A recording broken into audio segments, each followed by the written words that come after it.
जिंदाबाद, पाकिस्तान जिंदाबाद।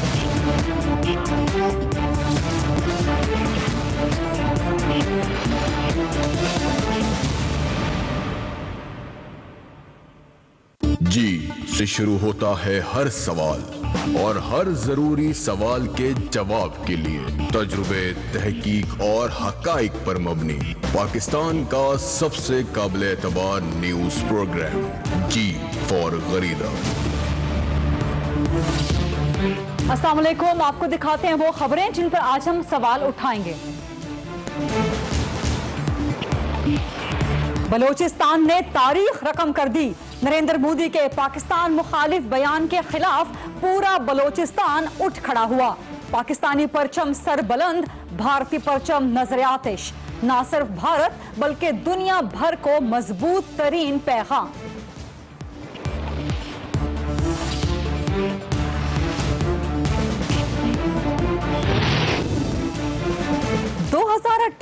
आहिस्ता आहिस्ता करीब आ रहा है। नून लीग की हुकूमत की सरगर्मियां जोर पकड़ती जा रही हैं। वजीर आजम की जेर सदारत सी-पैक पर पेशरफ्त का अहम जायजा इजलास। हुकूमत तो अपनी कारकर्दगी से मुतमईन है, लेकिन अपोजिशन क्या कहती है, हकाइक क्या कहते हैं, सवाल करेंगे एहसन इकबाल साहब से। कराची मेयर इंतखाबात से ठीक एक हफ्ता पहले मुत्तहिदा कौमी मूवमेंट की तादम मर्ग भूख हड़ताल क्या महज एक सियासी शोबदाबाजी है, या कराची ऑपरेशन पर तहफ्फुजात के हवाले से MQM अपना केस इस बार मजबूत कर पाएगी।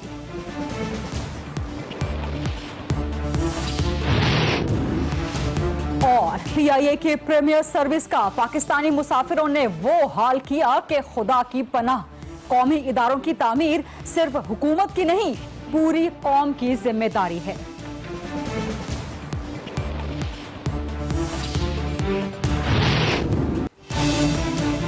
बलोचिस्तान ने तारीख रकम कर दी है। पूरा बलोचिस्तान भारत के खिलाफ उठ खड़ा हुआ है। पाकिस्तानी परचम सरबुलंद है बलोचिस्तान में, और भारत का परचम नजर आतिश है। पाकिस्तान में इंडिया की मुदाखलत।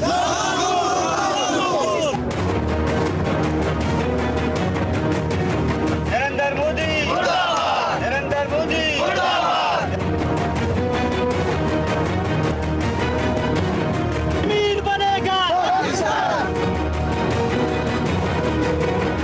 मोदी मुर्दाबाद, मोदी मुर्दाबाद।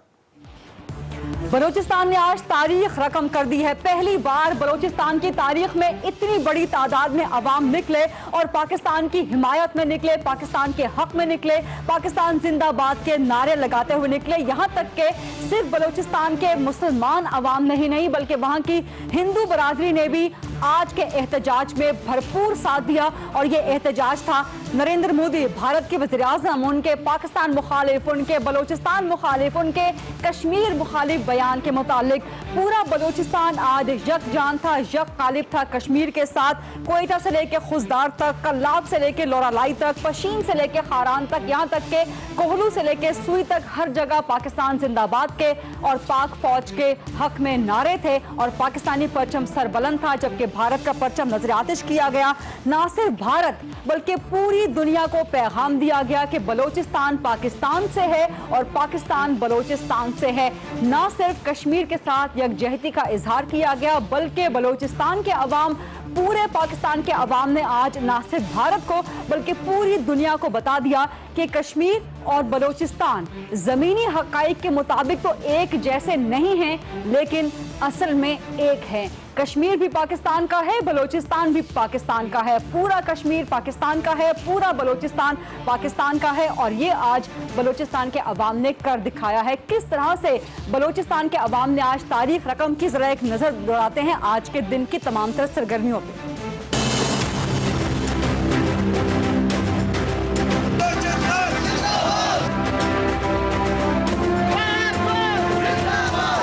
भारतीय वजीर आजम नरेंद्र मोदी के बयान के खिलाफ बलूचिस्तान भर में अवाम सरापा एहतजाज हैं। सियासी जमातें और अवाम शहर शहर रैलियां निकाल रहे हैं। मुजाहिरों में शरीक शहरियों ने शदीद गुस्से का इजहार करते हुए परचम और पुतले जलाए। चमन में हजारों अफराद ने कबायली रहनुमाओं की क़यादत में, जबकि चाकी में ऑल पार्टीज के ज़ेरे एहतमाम रैली निकाली गई। बेला और हब में भी अवाम सड़कों पर आए और भारतीय वजीर आजम के खिलाफ शदीद नारेबाजी की। नौशकी और डेरा मुराद जमाली में पीटीआई, मुस्लिम लीग नून और खोसा इत्तेहाद ने रैली निकाली। धाधड़ में शटरडाउन हड़ताल की गई, जबकि सिब्बी में मुजाहिरीन ने सिब्बी, कोयटा और जैकबाबाद शाहरा ब्लॉक कर दी।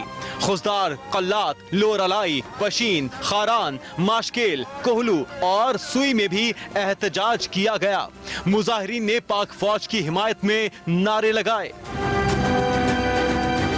मुजाहिरीन ने नरेंद्र मोदी के बयान को बलूचिस्तान में मुदाखलत करार देते हुए शदीद मजम्मत की और खबरदार किया कि मामलात में दखलंदाजी बंद की जाए।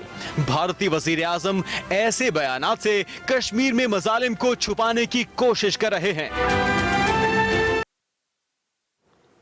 बलूचिस्तान की सूरत हाल पे आपने आज रिपोर्ट देखी। पूरा बलूचिस्तान पाकिस्तान के हक में और भारत के मुखालिफ आज उठ खड़ा हुआ। बलूचिस्तान ने अपनी तारीख में पहली बार ये मनाजिर देखे।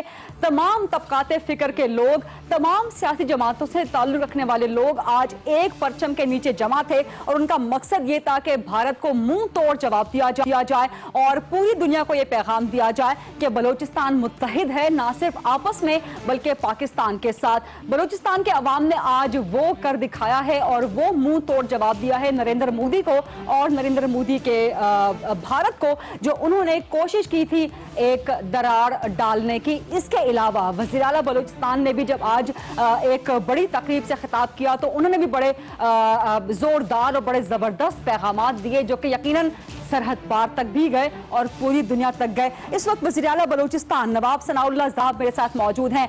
अस्सलाम वालेकुम नवाब सनाउल्लाह ज़ाहरी साहब। और बलूचिस्तान ने आज तारीख रकम कर दी है। पहली बार तारीख में इतनी बड़ी तादाद में अवाम निकले हैं, पाकिस्तान की हिमायत में निकले हैं, पाकिस्तान जिंदाबाद के नारे लगाते हुए, परचम उठाए हुए वो निकले हैं और उन्होंने पैगाम दे दिया है कि बलूचिस्तान और कश्मीर जमीनी हकाइक की बुनियाद पर तो एक जैसे नहीं हैं, लेकिन हकीकतन वो एक हैं और पाकिस्तान के साथ हैं। जी बिल्कुल, इसमें कोई शक नहीं है गरीजा बीबी कि आज बलूचिस्तान के लोग निकले हैं और चप्पे चप्पे से जो बलूचिस्तान के लोग हैं वहाँ निकले हैं। जहाँ आपकी मीडिया पहुँच नहीं सकती, कवरेज नहीं कर सकती है, वहाँ लोग निकले हैं और उन्होंने जो यकजहती का मुजाहरा किया है पाकिस्तान के साथ, मेरा ख्याल वो तारीख का हिस्सा बन चुका है। और जो लोग ये बातें करते हैं कि जी बलूचिस्तान जो है के लोग जो है वो अलायदगी चाहते हैं पाकिस्तान से, मैं समझता हूँ कि आज का जो मुख्तलिफ शहरों में, देहातों में, गाँव में, पहाड़ों के दामन में, वैलियों में, मैदानों में, हर जगह बलूचिस्तान के लोग, नौजवान, यूथ, जवान, बूढ़े, बच्चे सब निकले हैं और उन्होंने ये दिखाया है कि हम पाकिस्तान के साथ है और पाकिस्तान हमारा है। हम पाकिस्तान के पाकिस्तान से हम हैं और पाकिस्तान जो है हमारा है। मैं समझता हूं कि उन लोगों के मुंह पर एक बहुत बड़ा तमाचा आज बलूचिस्तान के लोगों ने नवाब साहब ये फरमाइएगा कि बलूचिस्तान ने जो एक जबरदस्त पैगाम दिया है, इससे भारत को क्या पैगाम जाएगा और विफाकी हुकूमत की पुश्त कितनी मजबूत होगी, खासतौर पे पाक भारत मुज़ाकरात के हवाले से? देखिए, मैं समझता हूं कि बलूचिस्तान के लोगों का जो फर्ज था वो उन्होंने अपना फर्ज निभाया और उन्होंने अपना फर्ज पूरा किया है और पाकिस्तान के साथ हमेशा बलूचिस्तान के लोग वफादार रहे हैं और इंशाल्लाह वफादार रहेंगे। बलूचिस्तान एक कबाइल का एक मजमुआ है जिसमें हम सब रहते हैं और हम समझते हैं कि बलूचिस्तान के वारिस, असल वारिस जो है हम हैं, जो बलूचिस्तान में रहते हैं, हम यहाँ पर बैठे हुए हैं और बलूचिस्तान के वारिस वो कबाइल हैं जो यहाँ पर रहते हैं और जो पाकिस्तान के साथ मोहब्बत करते हैं और पाकिस्तान के साथ अपनी दिली लगाव का इजहार करते हैं। जी। मैं समझता हूं कि इस आज के जो मजमे है इससे जो है भारत को सबक सीखनी चाहिए और ये एक बहुत बड़ी जो है वो मैसेज बलूचिस्तान के लोगों ने उनके लिए भेजा है।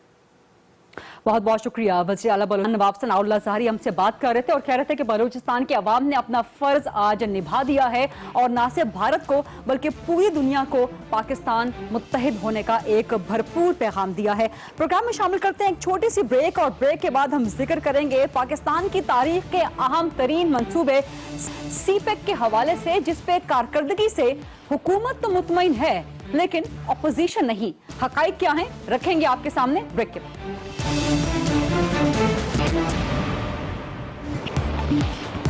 जी वेलकम बैक। मुल्क की तारीख के सबसे बड़े मुआशी मंसूबे सीपेक पे अमल कैसे हो रहा है, इससे हुकूमत तो मुतमईन है लेकिन अपोजिशन गैर मुतमईन है।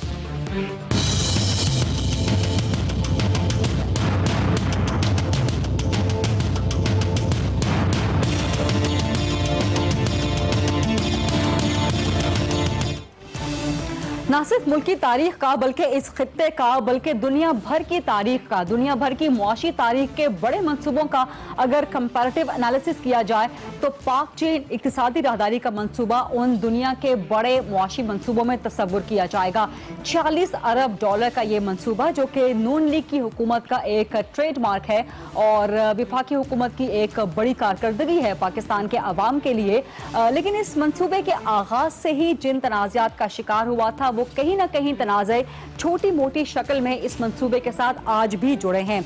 जैसे जैसे 2018 का आम इंतखाबात का साल करीब आता जा रहा है, विफाकी हुकूमत की सियासी सरगर्मियां और तरक्याती सरगर्मियां तेज पकड़ती जा रही हैं और यही वजह है कि आज वज़ीर आज़म साहब ने विफाकी काबीना का एक अहम तरीन इजलास बुलाया जिसमें सीपेक पे होने वाली पेशरफ्त और कहां कहां पर रुकावटें हैं उनका भी जायजा लिया गया और एक प्रेस रिलीज जो उसके बाद इशू हुई उसमें इस बात पे इत्तेफाक किया गया कि एक ऐसा मैकेनिज्म डिवाइस किया जाएगा कि जो मंसूबे हैं सीपेक के तहत वो मजीद तेजी के साथ अपने अंजाम तक पहुंच जाएं और अवाम को उसका फायदा भी मिलना शुरू हो जाए।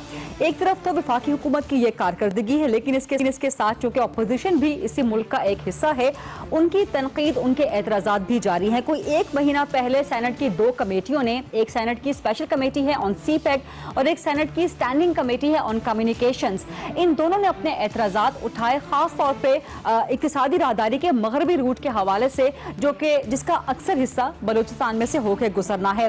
ये एतराज़ात सीपेक राहदारी का पहले दिन से हिस्सा हैं। ये एतराज़ात आखिर मुकम्मल तौर पे ख़त्म क्यों नहीं हो जाते, हक़ाइक़ क्या हैं, जानने के लिए चलेंगे हम इस्लामाबाद। यहाँ से मुझे ज्वाइन कर रहे हैं विफाकी वज़ीर बराए मनसूबाबंदी और तरक्की जनाब एहसन इकबाल साहब।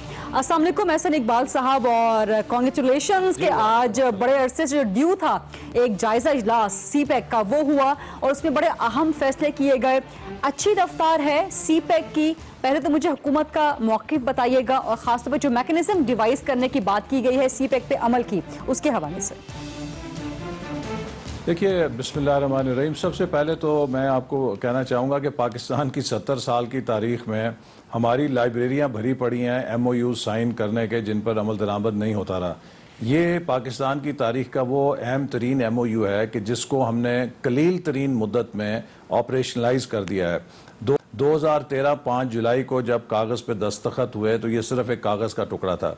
एक साल के अंदर हमने चाइनीज़ एक्सपर्ट्स के साथ लातादाद मीटिंग्स की और $46 बिलियन का पोर्टफोलियो ऑफ प्रोजेक्ट्स उस पर इत्तफाक कर लिया। फिर सितंबर 14 में चीन के सदर ने आना था जिस पे इन प्रोजेक्ट्स ने लॉन्च होना था, वो दौरा मुलतवी करना पड़ा चूँकि मुल्क के अंदर दाखिली सियासत और धरना जो था उससे मुमकिन नहीं था। अप्रैल 2015 में वो तशरीफ़ लाए तो इन तमाम मुआहदों के ऊपर दस्तखत हुए और अप्रैल 2015 से आज अगस्त 2016 तक आपको मैं खुशी के साथ कह सकता हूँ कि $45 बिलियन का जो पोर्टफोलियो था उसमें से तकरीबन 78% $35 अरब के जो प्रोजेक्ट्स हैं वो एनर्जाइज हो चुके हैं जिनमें रूह फूंकी जा चुकी है और इन $35 अरब के प्रोजेक्ट्स में से $18 अरब के वो मंसूबे हैं कि जो इस वक्त ग्राउंड के ऊपर मोबिलाइज हो गए हैं और बाकी मादा $17 अरब के आइंदा चंद महीनों में जो ही उनके फाइनेंशियल क्लोज होंगे या उनकी जो स्टेट काउंसिल से चाइना से अप्रूवल्स वो मुकम्मल होंगी तो वो भी ग्राउंड हिट कर देंगे। तो पाकिस्तान की तारीख में इतनी मुख्तसर मुद्दत में $35 अरब के पोर्टफोलियो को ग्राउंड हिट करना या उसमें रूह फूंकना ये पहली दफ़ा हो रहा है और इसके लिए तमाम मिनिस्ट्रीज़ ने, तमाम ऑफिसर्स ने जिन्होंने हमारे साथ इसमें काम किया, वो मुबारकबाद के मुस्तहिक हैं। वो उन्होंने बड़े मिशन के साथ और बड़े जज्बे के साथ काम किया, और इंशाल्लाह ये जो आपने 40-45 अरब डॉलर की बात की, ये इसका पहला मरला है। और इंशाल्लाह इसके बाद आप देखेंगे कि कई 100 अरब डॉलर की सरमायाकारी चाइना पाकिस्तान इकोनॉमिक कॉरिडोर जो प्राइवेट सेक्टर इन्वेस्टमेंट होगी। पॉइंट नोटेड एहसन इकबाल साहब, मैंने पहले भी कहा कि हुकूमत अपनी कारकर्दगी से मुतमईन है। वज़ीर आज़म साहब विफाकी काबीना की सीपैक के हवाले से कारकर्दगी पे मुतमईन है, लेकिन अपोजिशन मुतमईन नहीं है। से कोई 1 महीना पहले सेनेट की 2 कमेटीज थी, एक स्पेशल कमेटी ऑन सीपैक और दूसरी स्टैंडिंग कमेटी ऑन कम्युनिकेशंस। उन्होंने रिपोर्ट भी जमा करवाई सेनेट को कि वो मुतमईन है, गैर मुतमईन है जो मगरबी रूट पे काम हो रहा है। उसमें सबसे जो इंपॉर्टेंट उनका एतराज है वो ये कि मगरबी रूट के लिए जो फिस्कल बजट है इस साल का 16-17 का, उसमें सिर्फ 1.2 अरब रखे गए हैं, जबकि सिर्फ जमीन खरीदने के लिए 55 अरब रुपए चाहिए और मशरकी रूट के लिए 66 अरब रख दिए गए हैं। नहीं, ये गलत मालूमात हैं। मैं आपको बताऊं, देखिए इस वक्त स्टेक होल्डर्स कौन है।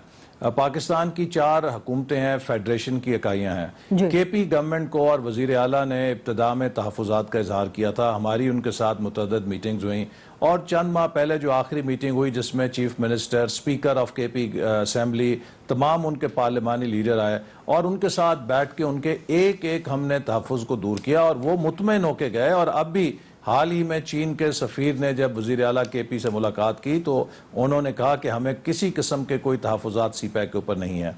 इसी तरह बलूचिस्तान के चीफ मिनिस्टर बरमला कह चुके हैं कि बलूचिस्तान की हुकूमत मुतमईन भी है और पुरजोर तरीके से सपोर्ट करती है सीपैक को।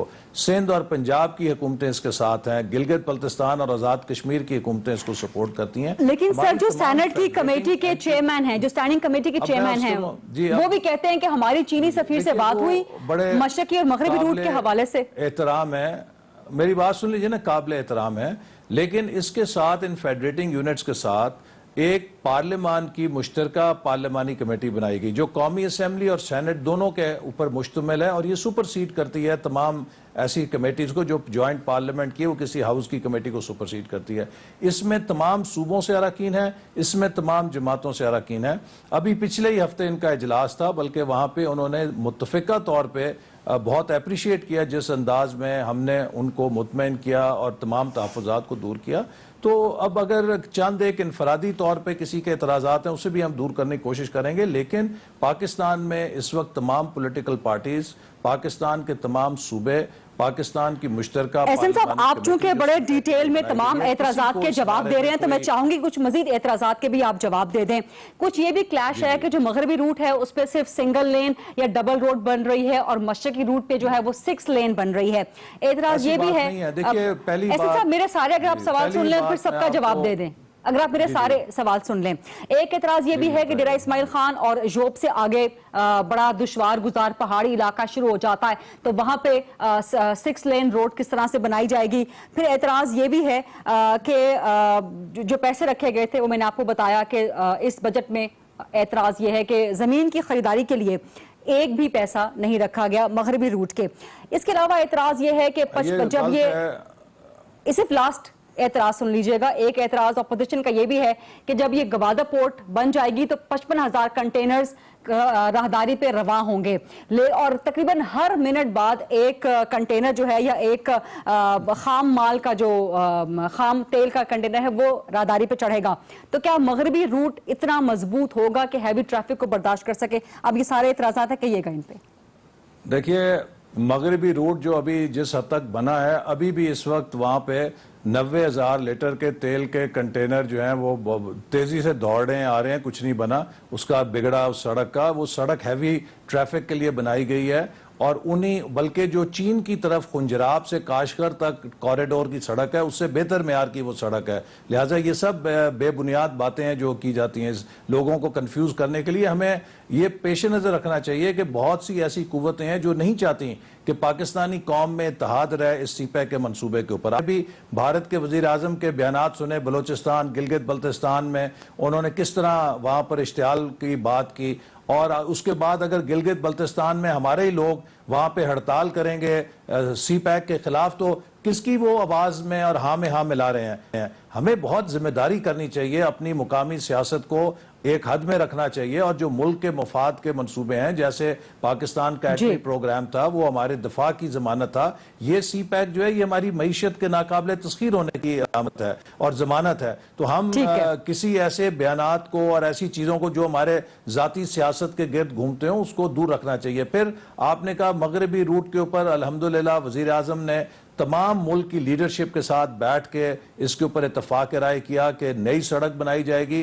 तमाम इस सड़क के जो स्ट्रक्चर्स हैं वो 6 लेन के होंगे, लेकिन इब्तिदा में इसको 4 लेन बनाएंगे क्योंकि वहां पे ट्रैफिक नहीं है। देखिए जो इंफ्रास्ट्रक्चर बनता है उसके ऊपर कीमत लगती है, उसके ऊपर लागत लगती है, और वो आप अगर अपने वसाइल से बना रहे हैं, काश के तेल के कुएं निकल आए आपके पास, इतने पैसे हों कि आप हर तरफ सड़कें 6 रोया बना सकें। लेकिन जहां पे अभी ट्रैफिक ही नहीं है उसके लिए पहले मरहले में 4 लेन की सड़क होगी, लेकिन उसके तमाम स्ट्रक्चर, उसके पुल 6 लेन के बनाए जाएंगे ताकि जो ही उस पर ट्रैफिक आती है उसको हम एक्सपैंड कर सकें। और इसके ऊपर तमाम लीडरशिप जो बलूचिस्तान की थी और केपी की थी उसने इत्तफाक किया। तो इसी तरह डेरा इस्माइल खान से कोयटा को भी 2 रोया करने के लिए और 4 लेन बनाने के लिए काम शुरू हो चुका है, और इसको फिर कोयटा से नीचे भी लेके जाया जाएगा। और दिसंबर तक गवादर से कोयटा सेक्शन जो 650 किलोमीटर का था ये मुकम्मल हो जाएगा। दिसंबर के बाद एक कार्गो का ट्रक गवादर से निकलेगा, कोयटा पहुंचेगा, कोयटा से वो अफगानिस्तान जा सकता है, सेंट्रल एशिया जा सकता है, डेरा इस्माइल खान से पेशावर जा सकता है, कराकोरम जा सकता है, हर तरफ जा सकता है। इसी तरह गवादर से खुशदार और खुशदार से रतो डेरो, ये भी इंशाअल्लाह ताला दिसंबर 2016 तक सेक्शन मुकम्मल हो जाएगा। पॉइंट नोटेड एहसन इकबाल साहब, बहुत तफसील के साथ के प्रोजेक्ट्स लग रहे हैं। ठीक है एहसन इकबाल साहब, वक्त मेरे पास खत्म हो चुका है, बहुत तफसील बता रहे थे और तमाम तरह एतराजात के अपोजिशन के जवाब दे रहे थे। जरा बात कर लेते हैं इस पे सेनेट की ही स्टैंडिंग कमेटी ऑन कम्युनिकेशंस जिसने ये एतराजात उठाए थे, उनके हेड जनाब सेनेटर दाऊद खान अचकजई इस वक्त मेरे साथ मौजूद हैं। अस्सलाम वालेकुम सेनेटर साहब, बहुत शुक्रिया वक्त देने के लिए। एहसन इकबाल साहब के बहुत डिटेल्ड आंसर्स आपने सुन लिए, आप मुतमईन हो गए हैं? वालेकुम अस्सलाम गरीजा साहिबा, इनके आपने जो सवाल किए हैं वो दूसरी जगह से बात आप कहीं से शुरू करती हैं और वो जवाब कोई और देते हैं। सितंबर 2013 में जो है MOU साइन हुआ है चाइना के साथ, और आज दिन तक इसको खुफिया रखा जा रहा है, जबकि JCC में जो है ना तो तमाम सूबों को नुमाइंदगी दी गई है, ना इसमें फाटा की नुमाइंदगी है और ना ही ग्वादर की इसमें नुमाइंदगी है, और ना ही GCC के मिनट्स आज दिन तक जो है वो कमेटी के साथ शेयर किए गए हैं, और ना 28 मई 2015 तक जो APC प्राइम मिनिस्टर साहब ने बुलाई थी उस वक्त तक रूट ही फाइनल नहीं हो रहा था। कभी कोई रूट दिखाते थे, कभी कोई दूसरा रूट दिखाते थे, और APC में तमाम पार्टियों के सरबराहान की मौजूदगी में जो है वेस्टर्न रूट को तरजीह बुनियादों पर मुकम्मल करने की यकीन दहानी कराई।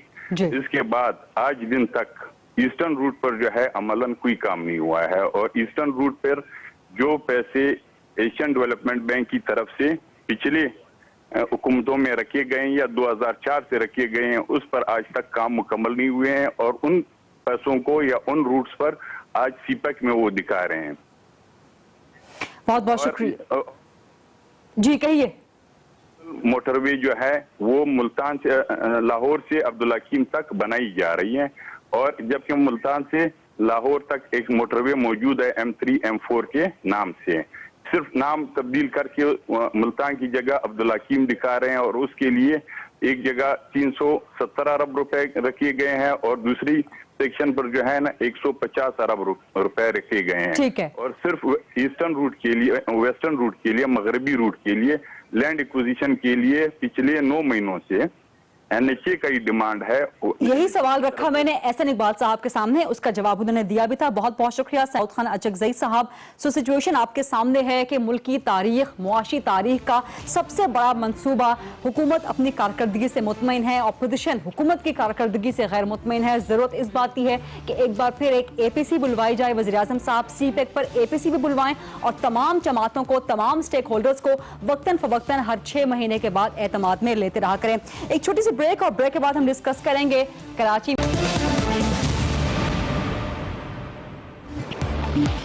जी वेलकम बैक। इस सेगमेंट में हम बात करेंगे पीआईए प्रीमियर सर्विस के हवाले से और बात ये करेंगे कि कौमी इदारों की तामीर सिर्फ हुकूमत का नहीं बल्कि पूरी कौम की जिम्मेदारी है।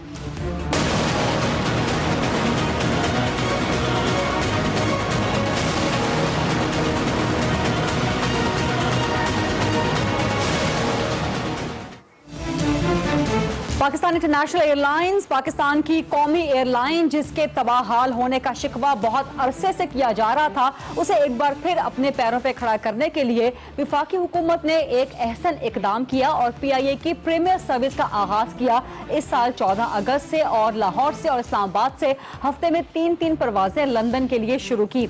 नए तैयारे खरीदे गए, क्रू को नई ट्रेनिंग दी गई, उनके लिए नया यूनिफॉर्म खरीदा गया, उन्हें नए आदाब सिखाए गए, नए अक़साम के खाने तैयार किए गए, यहाँ तक के एंटरटेनमेंट के लिए भी नई नई चीजें मुतारिफ करवाई गई, यहाँ तक के मुसाफिरों की सहूलत के लिए हर तरह का ख्याल रखा गया। लेकिन ये किसे मालूम था कि मुसाफिर वही पुराने हैं और उनके तौर तरीके भी पुराने हैं और मुसाफिरों को भी नए अदब आदाब सिखाने की ज़रूरत है। एक रिपोर्ट देखिए कि जो पीआईए की प्रीमियर सर्विस अभी चंद दिन में ही शुरू हुई, उसकी दूसरी परवाज का जो कि लाहौर से लंदन गई, उसका क्या हाल किया। पीआईए की प्रीमियम सर्विस परवाजों में मुसाफिरों की जानिब से लूटमार जारी है। मुसाफिरों ने जहाज से लोशन समेत दीगर अशिया चोरी करना शुरू कर दी। पीआईए ने चंद रोज पहले ही नई प्रीमियम सर्विस का आगाज किया। इसके लिए जदीद जहाज A330 श्रीलंका से लीज पर लिए, लेकिन मुसाफिरों ने लाजवाब सर्विस का ऐसा हाल किया कि जहाज में गंदगी के ढेर लगा दिए। गंदगी की वजह से अब ये जहाज कम और किसी देहाती रूट पर चलने वाली बस ज्यादा लगते हैं।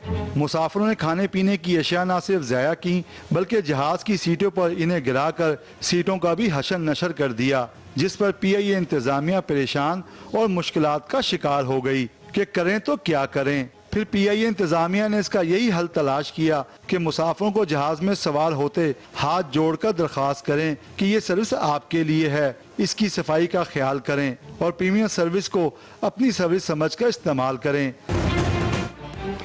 यह है वो हाल जो पाकिस्तानी मुसाफिरों ने अपनी कौमी एयरलाइन के साथ किया। यही मुसाफिर जब गैर मुल्की एयरलाइन के साथ सफ़र करते हैं तो हर तरह के अदब आदाब का ख्याल रखते हैं, लेकिन ऐसी क्या वजह है कि कौमी एयरलाइन के साथ कौमी मुसाफिरों ने ये सलूक किया है। और यहाँ पर यह कहना भी बहुत ज़रूरी है कि कौमी इदारों की तामीर सिर्फ रियासत की नहीं, सिर्फ हुकूमत की नहीं बल्कि कौम की भी जिम्मेदारी है। कौम को भी अपनी जिम्मेदारी का एहसास करना होगा कि इदारों की हिफाजत कैसे की जाती है, उन्हें बनाया और उन्हें संवारा कैसे जाता है। लेकिन बहरहाल एक तरफ तो ये हकीकत है, दूसरी तरफ ये भी बात है कि प्रीमियर सर्विस अपने आगाज में ही तनाज़ात का शिकार हो गई है। आज 15 मुसाफिर लाहौर से छोड़ के परवाज लंदन के लिए रवाना भी हो गई। बात करेंगे विफाकी वज़ीर के सीनियर रहनुमा मोहम्मद जुबैर इस वक्त मेरे साथ मौजूद हैं। अस्सलाम वालेकुम मोहम्मद जुबैर साहब। और अच्छा इकदाम है विफाकी हुकूमत का प्रीमियर सर्विस का, लेकिन कौमी इदारों की तामीर में कौम का किरदार, इस पर क्या कहेंगे आप? जी गलीजा, बिल्कुल सही आपने तमहीद बांधी है कि ये अफसोसनाक बात है कि प्रीमियर सर्विस जो इतनी कोशिशों से और प्राइम मिनिस्टर का एक विजन था, और वो विजन ये है कि जी हमें पीआईए को टॉप एयरलाइंस जो हैं मिडल ईस्ट की मिसाल के तौर पर उनके बराबर लाया जाए। अब जाहिर है हम तमाम जहाज तो उस तरह से कर नहीं सकते, फाइनेंशियल कंस्ट्रेंट, तो हमने स्टार्ट किया कि जी हम 3 जहाज से शुरू करेंगे और फिर आहिस्ता आहिस्ता बाकी एयरलाइन को भी इस तर्ज पर, प्रीमियर की तर्ज पर लाया जाएगा अगले चंद सालों में। लेकिन जाहिर सी बात है, आपने सही कहा कि अफसोसनाक बात है, ये नहीं है कि आदाब नहीं आते। आपने सही कहा कि जब वो एमिरेट्स में या कतर में या दूसरी एयरलाइन में ट्रेवल करते हैं तो उसमें बिल्कुल अदब आदाब शो करते हैं।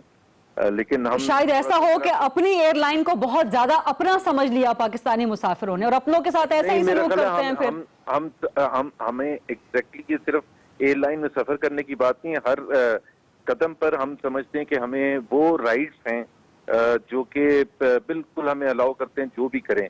लेकिन मुझे उम्मीद है कि आहिस्ता आहिस्ता इस पर काबू पाया जा सकेगा। हमें ये तो अंदाजा था कि, लेकिन फिर जुबैर साहब ऐसा क्यों है कि नून लीग का जो भी नया मंसूबा शुरू होता है, चाहे वो अच्छा ही क्यों ना हो, वो तनाज़ात का शिकार हो जाता है। एक तरफ ये मुश्किल कि मुसाफिरों ने जो हाल किया प्रीमियर सर्विस का, दूसरी तरफ ये बात कि आज दूसरी परवाज थी लाहौर से, वो 15 मुसाफिरों को छोड़ के चली गई। छोड़ के तो ऐसे तो नहीं छोड़ के चली गई होगी, मतलब वो मुसाफिर पहुंचे नहीं होंगे। लेकिन मैं ये बता दूं कि देखें, एक तो हम घबराते बड़ी जल्दी हैं कि जी नून लीग ने एक अच्छा इक़दाम किया है और ये रिएक्शन हुआ है। कोई भी नई पॉलिसी आए या नया इनिशिएटिव लें तो उसको शॉर्ट टर्म में नहीं देखना चाहिए, 1-2 दिन में या 2 महीने में उसका रिएक्शन।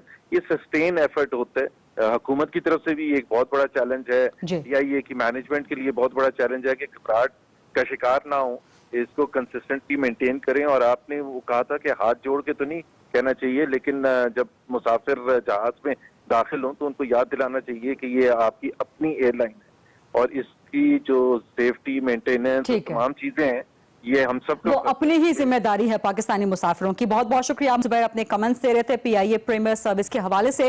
प्रोग्राम में शामिल करते हैं एक छोटी सी ब्रेक और ब्रेक के बाद मुत्तहिदा कौमी मूवमेंट की कराची में जारी ता दमे मर्ग भूख हड़ताल का जिक्र करेंगे।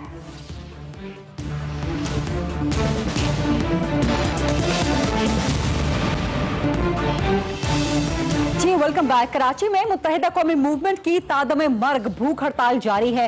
ये भूख हड़ताल सियासी शोबदाबाजी है या इस बार मुत्तहिदा अपने मकासद हासिल करने में कामयाब हो जाएगी?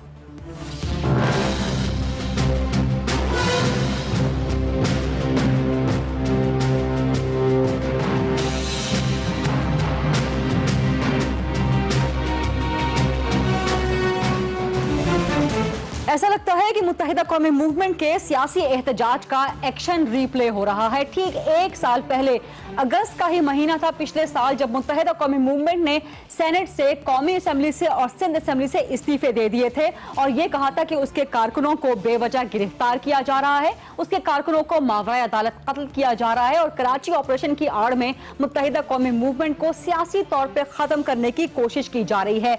एमक्यूएम के इस्तीफे आए थे, उसके बाद बहुत देर तक मुज़ाकरात चलते रहे थे मुत्तहिदा कौमी मूवमेंट के और वफाकी हुकूमत के और पीपल्स पार्टी के भी आपस में।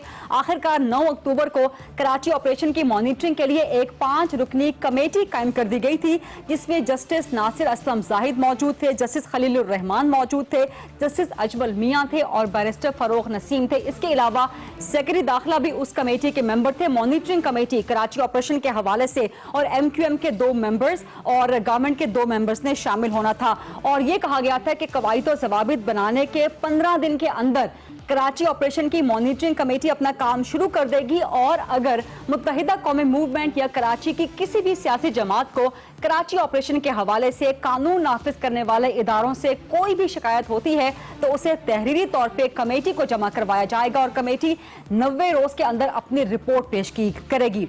वो कमेटी क्या हुई, उसके कवायद व ज़वाबित क्या हुए, शिकायत क्या हुई, वो सब तो कुछ मालूम नहीं, लेकिन ठीक 1 साल बाद मुत्तहिदा कौमी मूवमेंट का उसी बुनियाद पे एहतजाज का एक्शन रिप्ले कराची में नजर आता है।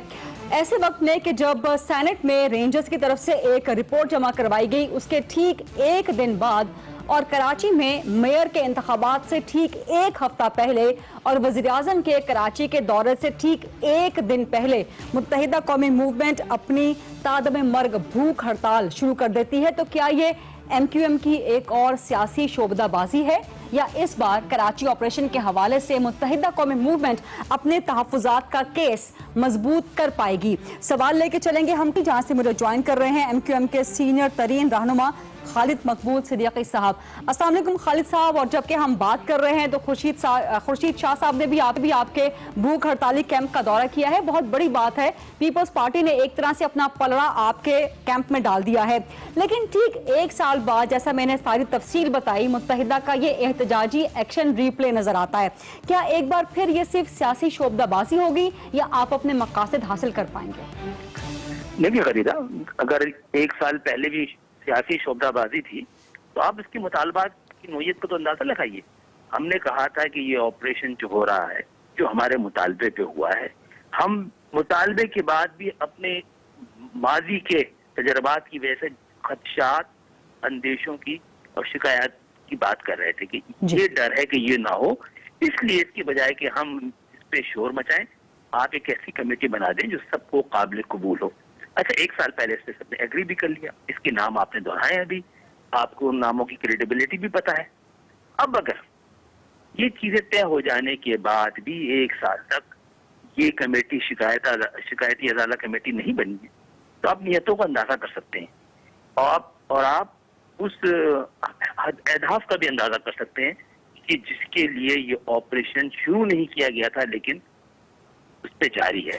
खालिद साहब, वो कमेटी बनाई गई थी, बैरिस्टर फरोग नसीम साहब भी उसके मेंबर थे, बाकी लोग भी मेंबर थे जिनके नाम मैंने अभी लिए, MQM के 2 मजीद मेंबर्स उसमें आने थे। लेकिन इस 1 साल के दौरान आपने क्यों उस कमेटी पे बार बार एम्फेसाइज नहीं किया, और व्हाई जस्ट नाउ, इस मौके पर क्यों? नहीं, ये किसने आपसे कहा?